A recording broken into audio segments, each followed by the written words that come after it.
పూరా లోకల్. కేసీఆర్ గారు దేవుడు, కేసీఆర్ గారు దేవుడు. కానీ కేసీఆర్ గారి చుట్టుకొని దయ్యాలు ఉన్నాయి. వాళ్ళ వల్ల చాలా నష్టం జరుగుతున్నది. పార్టీలో ఉండేటటువంటి నాకు, నేను కేసీఆర్ గారి కూతుర్ని, అంతరంగికంగా నేను రాసినటువంటి లేఖనే బయటికి వచ్చిందంటే మరి ఇతర సామాన్యుల సంగతి, ఇతరుల పరిస్థితి ఏంటి పార్టీలో అనేది ఇవాళ చర్చ జరగాల్సినటువంటి అవసరం ఉన్నది. దానికోసమే ఇవాళ నేను మీతో మాట్లాడుతూ ఉన్నానంటే రెగ్యులర్గా నేను ఇచ్చిన ఫీడ్బ్యాక్ అందులో స్పెషల్ ఏం లేదు. ఏ మీటింగ్ అయినా ఏదైనా కూడా నేను సార్కి ఇస్తానే ఉంటాను. కానీ ఈసారి ప్రత్యేకించి బయటికి రావడం అన్నది నేను బాధాకరంగానే ఉన్నది. అయితే ఈ లేఖ, ఈ విషయం అంతా చూసుకొని కాంగ్రెస్ బీజేపీ పార్టీలు బాగా సంబరపడుతున్నట్టున్నాయి. కోతి కొబ్బరికాయ దొరికినట్టుగా ఏదో బీఆర్ఎస్ పార్టీ ఆగమైంది, కేసీఆర్ గారికి ఏమో అంత సీన్ లేదు.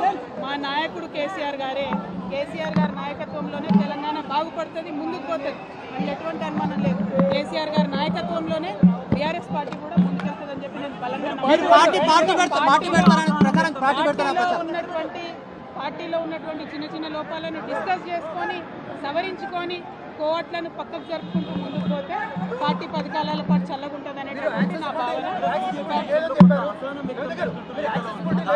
బీజేపీ కానీ కాంగ్రెస్ కానీ తెలంగాణ ప్రజలకు వదిలిపెట్టింది ఏమీ లేదు. 2 పార్టీలు కూడా తెలంగాణను ఫెయిల్ చేసినాయి. ఆ 2 పార్టీలకు కూడా ఆల్టర్నేటివ్ కేసీఆర్ గారి నాయకత్వమే. ఆ కేసీఆర్ గారి నాయకత్వంలోనే తెలంగాణ ముందుకు పోతుందని చెప్పి నేను బలంగా నమ్ముతా ఉన్నాను.